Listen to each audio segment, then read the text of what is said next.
Alejandro Montenegro no creía en milagros, creía en cifras, contratos y diagnósticos médicos firmados con sellos prestigiosos. Por eso cuando los doctores le dijeron que su hijo Mateo jamás volvería a caminar, no gritó, no lloró, no discutió.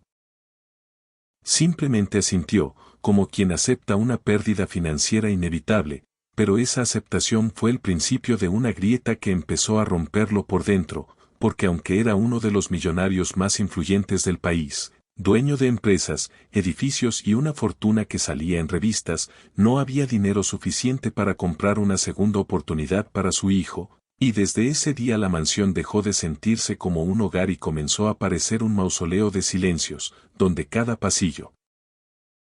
recordaba lo que se había perdido. Mateo, de apenas 9 años, había dejado de correr, de reír fuerte, de soñar despierto, y ahora pasaba horas mirando por la ventana con sus piernas inmóviles, mientras su hermana Sofía, 2 años mayor, fingía fortaleza pero se desmoronaba en silencio cada noche, porque ver a su hermano así era como ver apagarse el sol poco a poco, y Alejandro, incapaz de soportar la culpa, se refugió en el trabajo, contratando niñeras una tras otra, mujeres capacitadas, con títulos, con referencias impecables, pero ninguna lograba conectar con los niños, ninguna conseguía que Mateo hablara más de 2 palabras, y todas terminaban marchándose al enfrentarse al carácter frío del millonario y al ambiente pesado de la casa. Aquella mañana, Alejandro estaba decidido a despedir a otra más, la última, una mujer que había llegado sin recomendaciones, sin currículo, sin nada más que una mirada firme y una mochila gastada. Una niñera sin hogar que había aparecido gracias a la insistencia de la cocinera, quien juró que la había visto ayudar niños en la plaza bailando tango por monedas, algo que Alejandro consideró absurdo, pero aceptó solo por cansancio, sin imaginar que esa decisión cambiaría su vida. La mujer se llamaba Lucía, vestía sencillo, hablaba poco y observaba mucho, y desde el primer día notó algo que nadie más había visto: Mateo no estaba roto, estaba rendido. Mientras los terapeutas lo trataban como un cuerpo defectuoso, ella lo miró como un niño completo, y esa diferencia, aunque sutil, era peligrosa para alguien que había construido su mundo sobre la lógica y el control.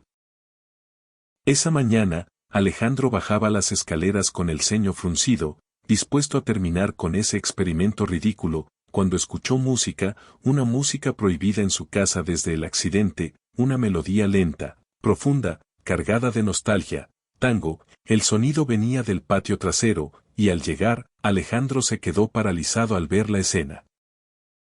Lucía estaba descalza, sosteniendo las manos de Sofía, enseñándole pasos suaves, mientras Mateo, sentado en su silla, los observaba con los ojos abiertos como platos, por primera vez atento, vivo. Y entonces Lucía se inclinó hacia él y dijo algo que Alejandro jamás olvidaría, con una voz tranquila pero firme: déjame bailar tango con sus hijos. Y haré que camine. Esas palabras cayeron como una bomba. El millonario sintió rabia, burla, incredulidad, quiso gritarle que estaba loca, que se fuera de su casa, que no jugara con el dolor de su familia, pero algo lo detuvo, algo en los ojos de Mateo, porque el niño, por primera vez en meses, sonrió, una sonrisa pequeña, tímida, pero real, y Alejandro comprendió que no estaba frente a una niñera común, estaba frente a una mujer que no pedía dinero, ni confianza, solo una oportunidad, y aunque su mente gritaba que era una locura, su corazón, ese mismo que llevaba años callado, comenzó a latir con una esperanza que lo aterrorizaba, porque si ella fallaba, Mateo no solo perdería la posibilidad de caminar, perdería lo último que le quedaba, la fe. Y mientras Alejandro daba media vuelta sin decir una palabra, Lucía supo que había ganado algo mucho más valioso que un empleo. Tiempo, y en silencio juró que no se iría de esa casa hasta cumplir su promesa, aunque eso significara enfrentar al hombre más poderoso de la ciudad y a un destino que parecía escrito, porque algunas veces, los milagros no llegan caminando, llegan bailando. Alejandro Montenegro no durmió esa noche, porque las palabras de Lucía seguían repitiéndose en su cabeza como un eco imposible de apagar: déjame bailar tango con sus hijos. Y haré que camine, una frase absurda, peligrosa, casi cruel para cualquier padre que hubiera pasado por el infierno de escuchar a los médicos decir no hay esperanza, y aún así, cuando cerraba los ojos, no veía diagnósticos ni resonancias, veía la sonrisa de Mateo, esa que no aparecía desde hacía meses, y eso lo enfurecía consigo mismo, porque no quería creer, no podía permitirse creer. A la mañana siguiente, decidió hacer lo que siempre hacía cuando algo lo descolocaba. Ponerlo a prueba, y llamó a su abogado, a su médico personal y al fisioterapeuta principal, ordenándoles que observaran a la niñera sin intervenir, convencido de que en cuestión de días demostraría que todo era una ilusión peligrosa.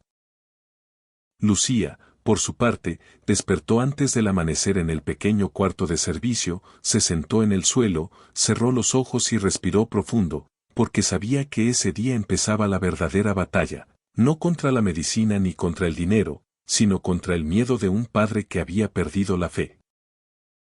Cuando bajó al patio, encontró a Mateo serio, desconfiado, con los brazos cruzados, y a Sofía observando en silencio, y en lugar de hablar de caminar o de ejercicios, Lucía puso música, un tango lento, casi triste, y comenzó a moverse sola, sin forzar a nadie, explicándoles que el tango no empieza con los pies, empieza con el corazón, y que antes de moverse, uno tiene que recordar para qué quiere hacerlo.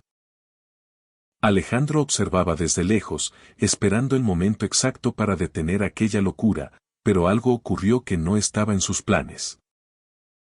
Mateo comenzó a mover los dedos de las manos al ritmo de la música, algo mínimo, casi invisible, pero suficiente para que el fisioterapeuta abriera los ojos sorprendido, y entonces Lucía se acercó al niño, se arrodilló frente a él y le contó una historia que nadie conocía, le dijo que ella también había dejado de caminar una vez, no por un accidente físico, sino por uno del alma, cuando perdió a su hijo en un incendio y terminó viviendo en la calle, bailando tango en plazas para no olvidar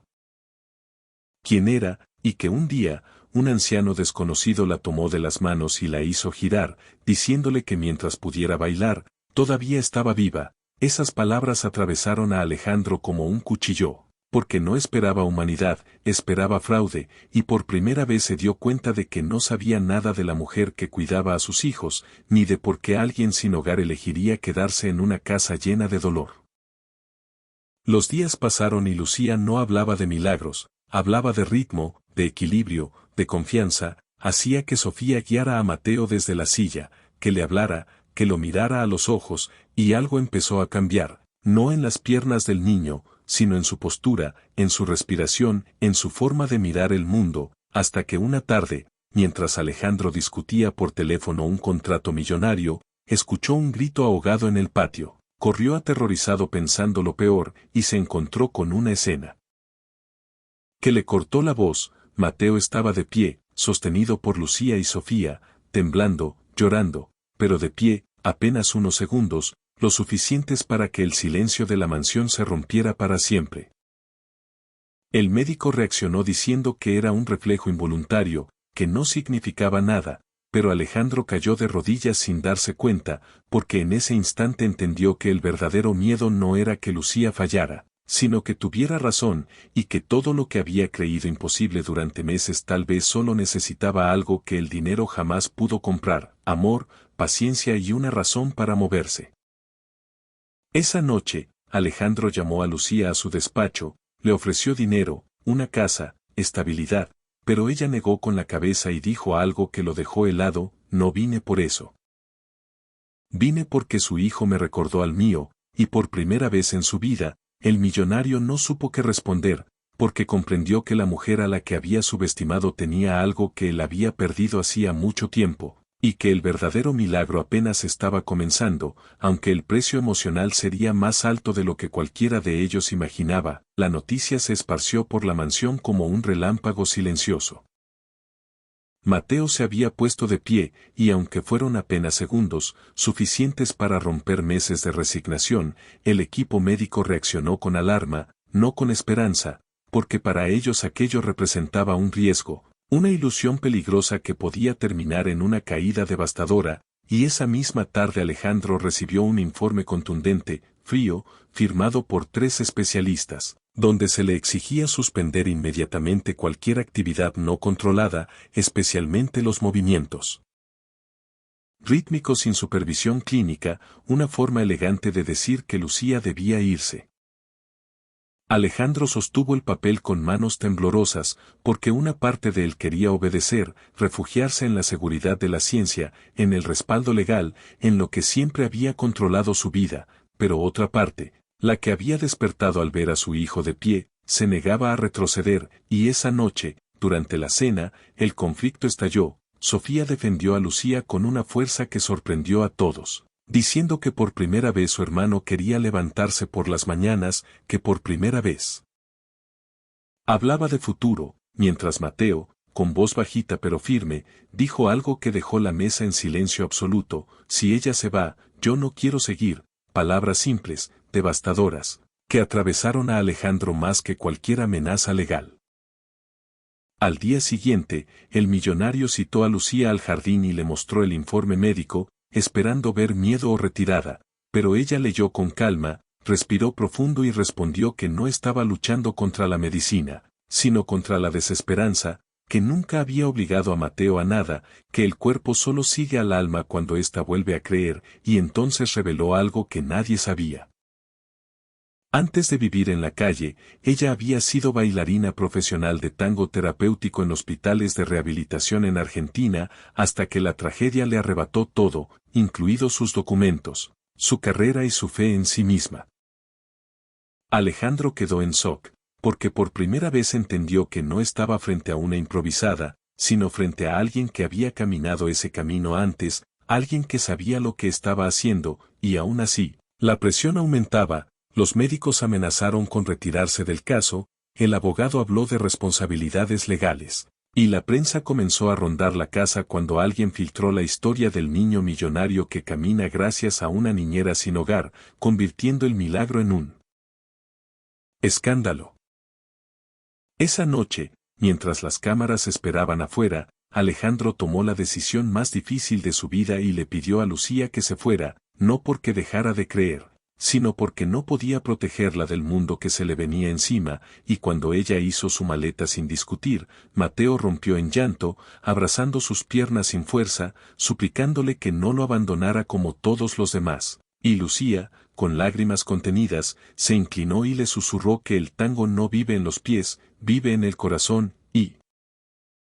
que aunque ella se fuera, él ya había aprendido a escuchar su propio ritmo. La puerta se cerró. La mansión volvió a quedar en silencio, y Alejandro creyó haber hecho lo correcto.